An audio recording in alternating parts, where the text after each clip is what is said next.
Picture this for a second. It's Tuesday, it's raining, you're staring at a spreadsheet, and it is just slowly draining your will to live. We've all been there.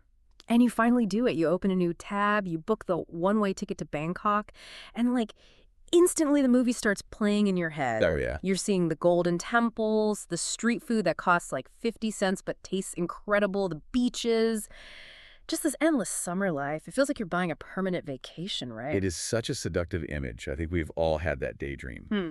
But here's the reality check, and this is the hard truth if you're actually planning this move. Yep. Moving to Thailand is not a vacation. It's a massive, complex logistical puzzle.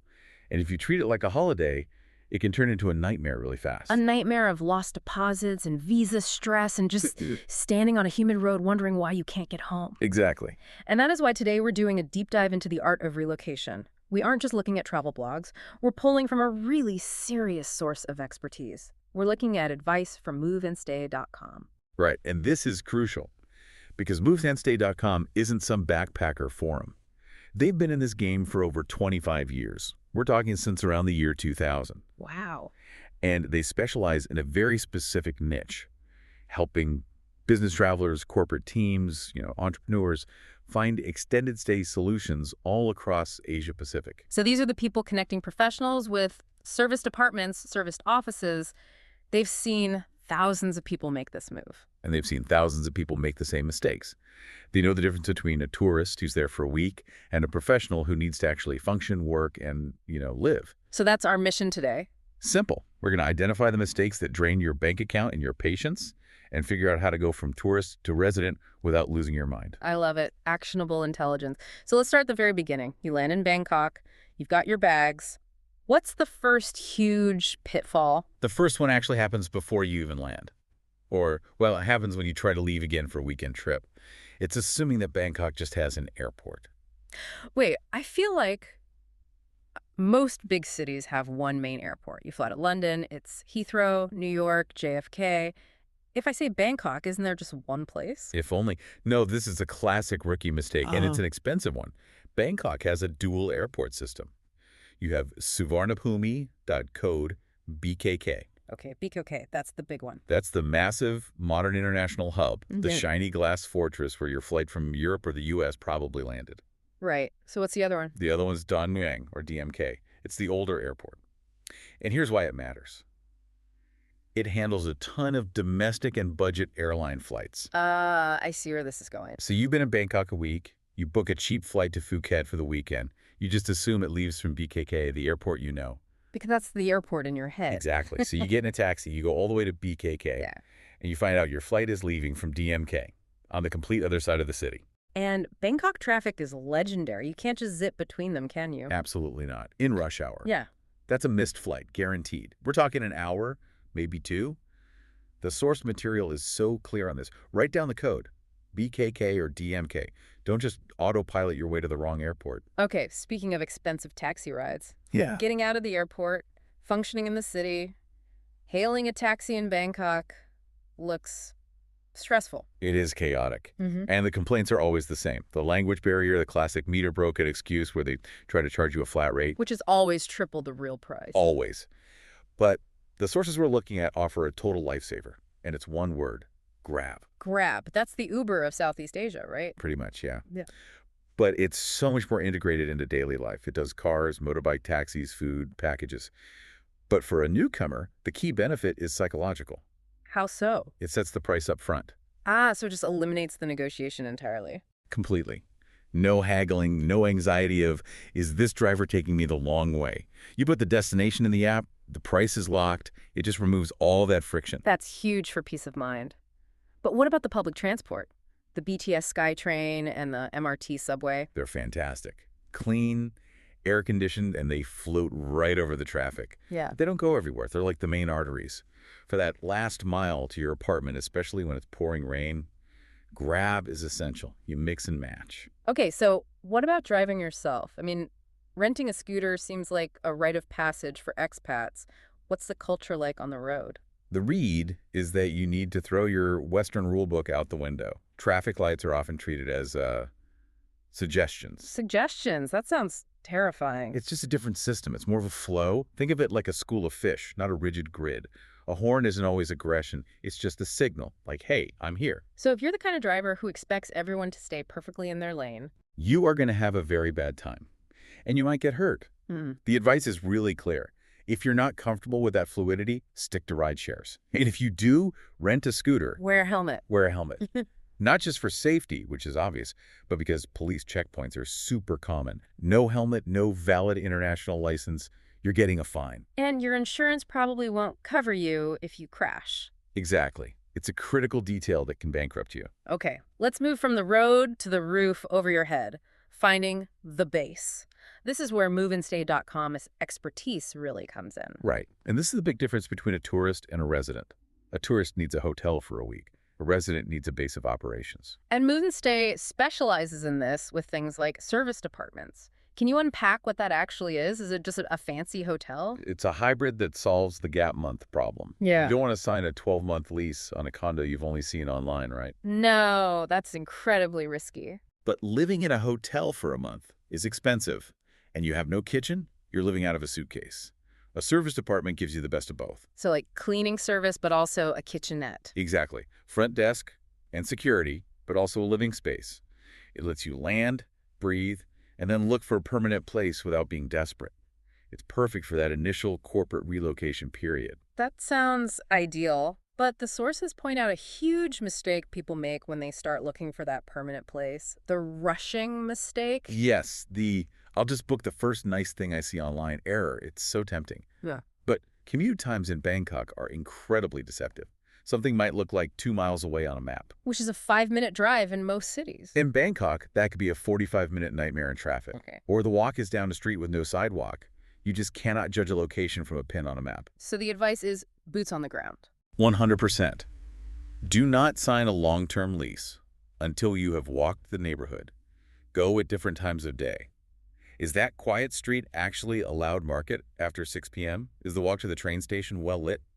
You're trying to build a sanctuary, not just a place to sleep. That's the goal. And financially, you have to be careful. You need to know exactly what's included in the rent. Sometimes the electricity bill is paid separately, and a landlord might mark up the rates significantly. Oh, wow. So you could be paying double for your air conditioning. It happens. This is where a platform like Move and Stay helps because they vet their listings for corporate standards. You get much more clarity on the all-in price, which is what professionals need. Okay, let's talk about the wallet. Money. I think there's an assumption that Thailand is super cheap and you can just use your credit card for everything. That is a dangerous half-truth. Yes, it's affordable, but it's a cash economy for all the fun stuff. Street food, local markets, a lot of small shops. They don't take cards. So you can't tap to pay for your noodles? Usually not. And here's the tactical mistake. Hmm. The ATM fees. Thai ATMs charge foreign cards a fee, usually around 220 baht. That's like Yeah. 6 or 7 US dollars. Ouch. So if you pull out 20 bucks for dinner, you're paying a huge tax on your own money. Exactly. It bleeds you dry. Oh, okay. The strategy is to pull out larger amounts, less often, take out the maximum. But then you're carrying a huge wad of cash. You are. And that leads to the next tip.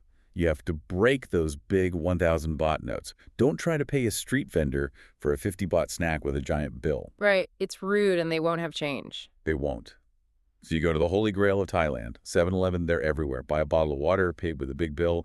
They always have change. It's a small thing that makes a big difference. That's a great tip. Now we have to talk about scams. I feel like everyone's heard a horror story. Well, first we have to say most locals are incredibly honest. But yes, there are specific scripts that scammers use on newcomers.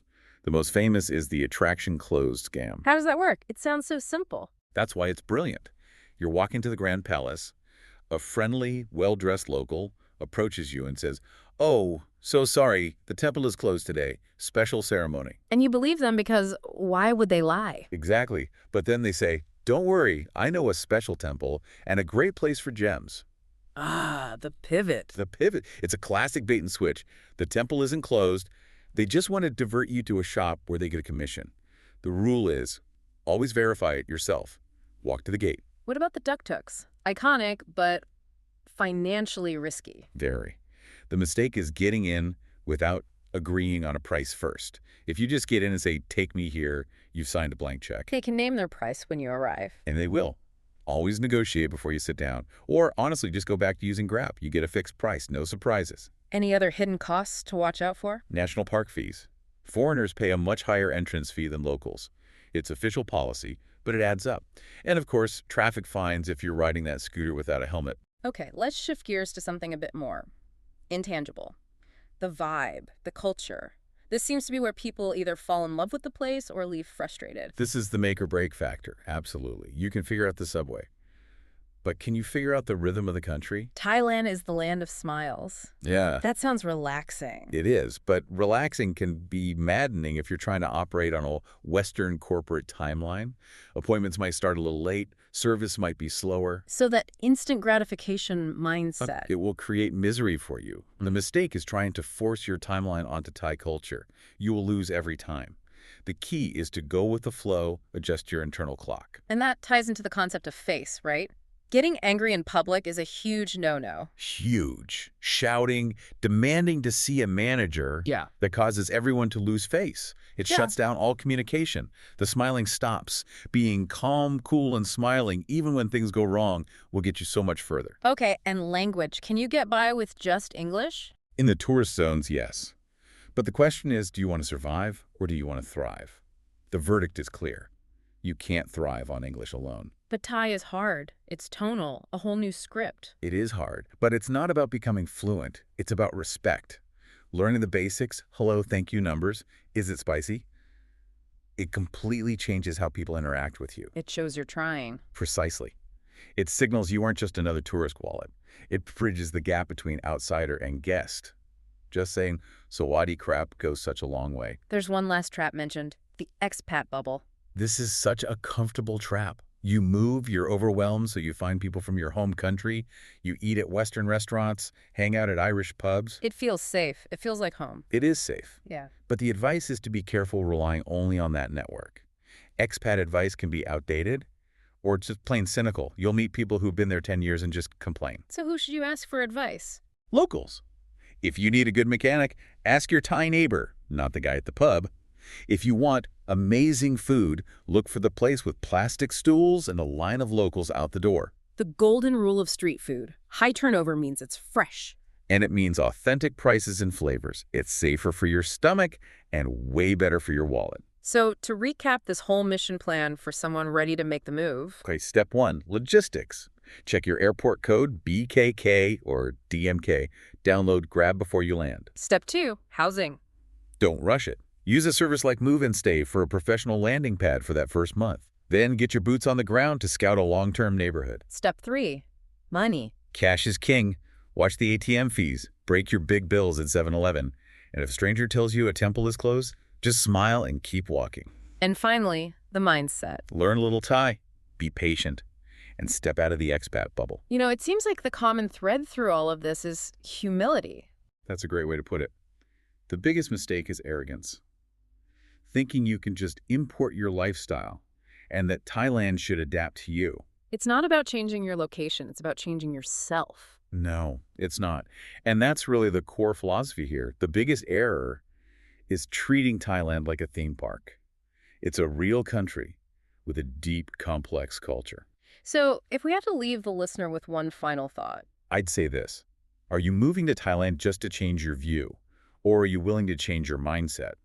Because there's an old saying that's perfect here. In Thailand, if you don't bend like the bamboo, you'll break. Bend like the bamboo? You have to be flexible. If you're rigid, you will snap. But if you can sway with it, if you find that rhythm, you'll find a life that's probably much richer than the one you left behind. I like that a lot.